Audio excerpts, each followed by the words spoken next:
morning, Clinton Miner here from Sawtooth Bushcraft. Got a video that I'm excited to get out, partly because of the information it provides, but also because we're coming very close to 500 subscribers on the channel. As a celebration of making it halfway to that magic number for monetization, we're going to go ahead and have a little giveaway. What we've got is a couple of MoraKnives, stainless steel Mora Companion and a carbon steel Mora Companion. I'm going to show how we process those to get them ready to be great bushcrafting knives. And then if you comment in this video, what we're going to do is have a randomized evaluation, a randomized selection of those who comment in the video, and we're going to give a knife to each of the first two people that are chosen on that. The first person will get his choice of whether he wants the carbon steel or the stainless steel, and the second person will get whatever's left over. We'll go ahead then and show you how we process those knives, and then allow you to make the comments. In the description of this video, I will post the date that we will make for the cutoff. If you've commented by that date, we'll do the randomization, and after that date, it'll be too late. So after watching the video, look at the description, get your comment in, and good luck to those out there to get a great bushcrafting knife. So what we need to do is go ahead and take the knife, the MoraKniv, MoraKniv, I think is how they say it, but this is a stainless steel blade. And we're going to treat both of those to start off with the same, because the first thing we want to do is create a sharp, crisp 90-degree angle on both of these spines, so that we can use that to scrape things like a ferro rod. We can also use it to scrape bark. It becomes an edge for us that we don't have to compromise the actual sharpened edge. So I'm not worried about that. I'll just take a basic file and run it across the back of that knife as square as I can to the perpendicular, so that I get a very crisp, sharp 90-degree spine on that I can use for that scraping tool, for that additional blade that keeps the resource of the main blade for the specifics of what we're going to do. I'll come back this other way.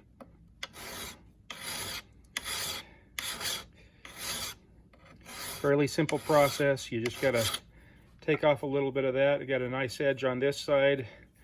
Not getting the edge on the side closest to me quite the way I want, so I'll just take this down until I get what I'm looking for, and there we go.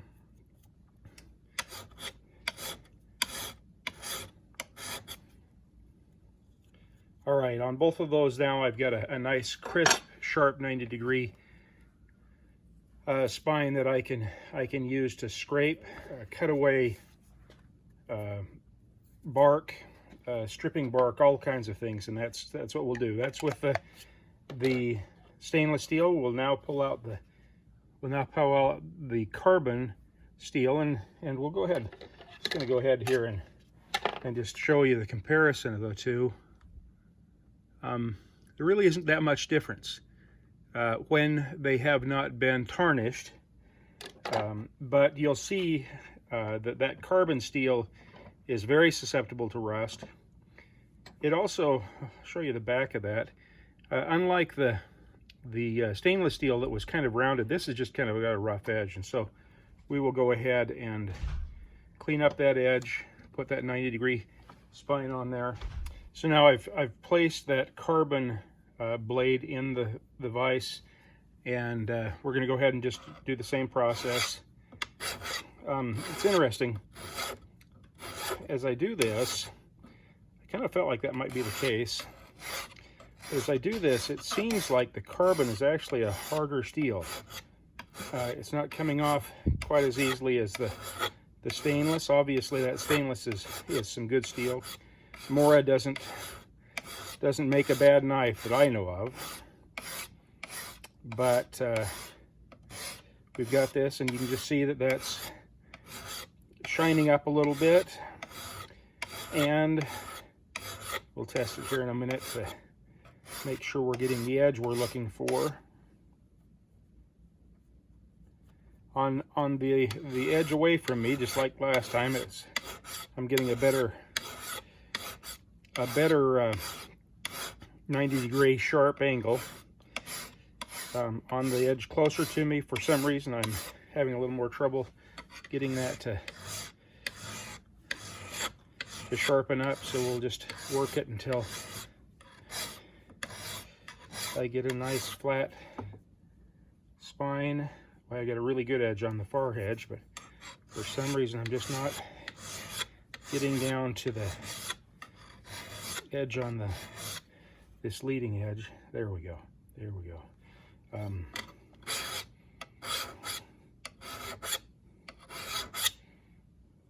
All right, that's what we need, that 90-degree spine. We're going to be able to scrape with that.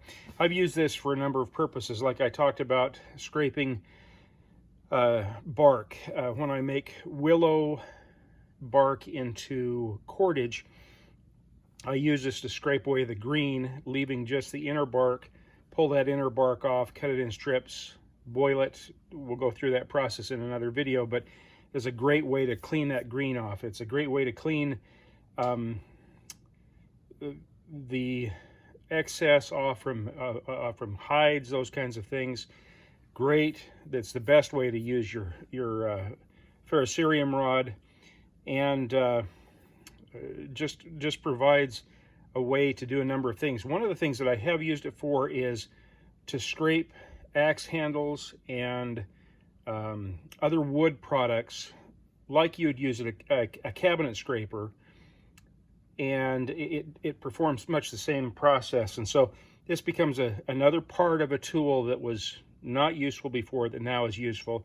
So we've got that squared off. We'll go on to the next process in this preparation of a bushcrafting knife, to show you the process I go through to prepare these knives, and to prepare these knives for the drawing that we'll be having.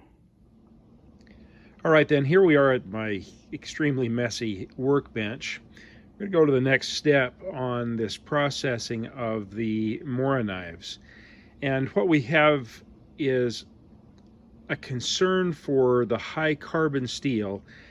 It rusts very easily.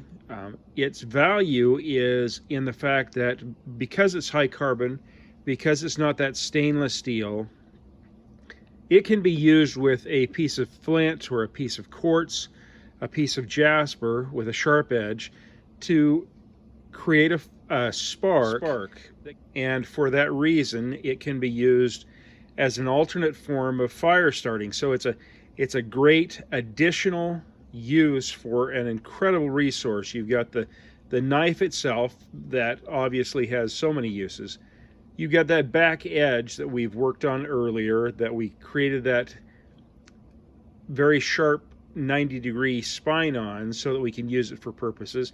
And in addition to that, with a piece of, like I say, a piece of quartz, a piece of flint, a piece of obsidian, we can get a spark off from that. So we want to use that high carbon steel. At least I prefer the high carbon steel, although stainless steel is a fantastic resource. But that high carbon steel just adds one more tool in the toolbox that we can use. So in order to protect that against rust caused by moisture in the air, we're going to use some just basic distilled vinegar to create a patina on that knife. And we will go ahead then and just take some of this vinegar. We're going to pour it into this clear bottle. That's the bottle that we cleaned up with that earlier video a little bit. So I went ahead and used just some fresh vinegar. We're going to then go ahead and insert the knives. And what I'm going to do, if you recall, I had a stainless knife, and I'm going to go ahead and put it in just so we can see how it reacts or responds to the vinegar.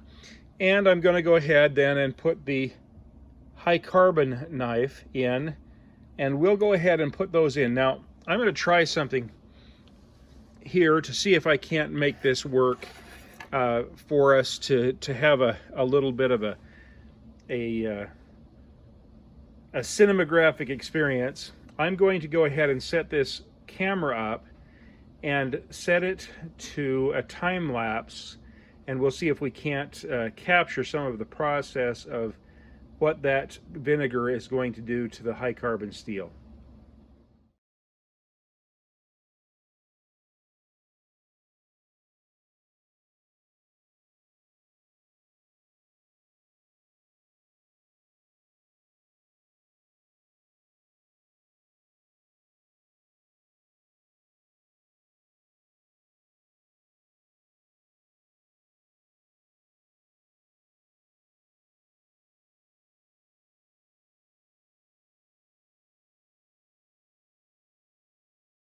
Okay, so we've had these knives soaking overnight. We've had the stainless steel knife and the carbon steel knife soaking in just plain white vinegar overnight. You've just watched a little bit of the processing that happened. Hopefully you can see kind of how that worked out. What I'm going to do now is go ahead and take those out. I'm going to go ahead and pull myself off a paper towel. I've got one down here to kind of catch the drippings. We'll spread that out, and I'll kind of just show you the impact or the effect that this vinegar has on the two different types of metals. So if you remember, I showed you both of those metals, and the top one is the stainless steel. It's had no impact, no effect, and that's the value of the stainless steel. You're going to have that same impact or effect if it gets wet in the field. It's going to stay rust-free. It's going to stay consistent. It's not going to pit or cause problems. Even where I've sharpened the top of them, you can see that there's no impact whatsoever. There isn't a finish on it that's causing that. It's the actual metal itself that keeps it from tarnishing. The other knife is the carbon steel knife, and what we've done with that is using the acid in the vinegar, which frankly is mostly water, but it has some acid in it. We've created a patina on that. And what we will do now, I'll wipe off that other knife in a minute, but what we'll do now is we'll take this paper towel. I've found that if you don't wipe it off, if you just let it dry, you'll get some rust as well. And I think that's the impact of that water that's in this. But as you see here, you can see that there's a lot of buildup here. There's a very distinct smell of almost sulfur, and so I'm just really trying to wipe this down, get rid of all of the moisture. And it's interesting. Some people will use mustard to do this because mustard is essentially mostly vinegar, and they actually draw patterns on the knife with the mustard. I've tried that, and I'm not much of an artist, so I don't do that. But you see there, I'll go ahead and wipe the stainless steel knife off, and we will go ahead. I'll show you then, and you can see that the stainless steel knife has still got its beautiful sheen, but this carbon steel knife now has a patina on it, a type of oxidation, rust. Those are the same things. Rust is simply a kind of oxidation. This is an oxidation that now, because of the type of oxidation we've put on it, will help keep this from rusting. So the process for the knife now is finished. We've ground the back of it, so we have a sharp angle on the 45 or on the 90-degree angle on the back of this spine. We have the patina on the knife, and it is ready for use in the field as it is right there. So that is the first step. Again, these are going to be knives that we will be doing a drawing for those who comment in this video. We'll randomize that. Hopefully there will be a lot of folks commenting, working toward that 500 subscribers, and what we will do is put that in. You comment, I'll choose your name, I'll let you know in those comments who has won, and then we'll make arrangements to get the information so that I can mail these to you. And I'm willing to mail those anywhere in the world that I can go ahead and mail those. They will come with the original plastic sleeves that they come in, which are a great little sheath for the knife, but they will also come with these leather sheaths that I prefer to carry in the field, and they are customized with the Sage to Sawtooth Bushcraft logo. And we'll go ahead and go through the process that I do with these sheaths to show you what I do to prepare them for the field, and that'll be part of the drawing. So you'll get the knife, the plastic sheath or sleeve, and the leather sheath as well. These leather sheaths are lined with Kydex so that they hold up well, and I've been carrying one for more than a year now, and I use it very extensively and love it. Comment in this video. We will give that once it's been up, and I'll give you a couple of days to comment, and then after a couple of days of comment, we'll go ahead and have the drawing. I will put in the comments, or in the description of this, the cutoff for that comment, depending on when we get it uploaded, and you will have the opportunity to win one of these knives and one of these sheaths.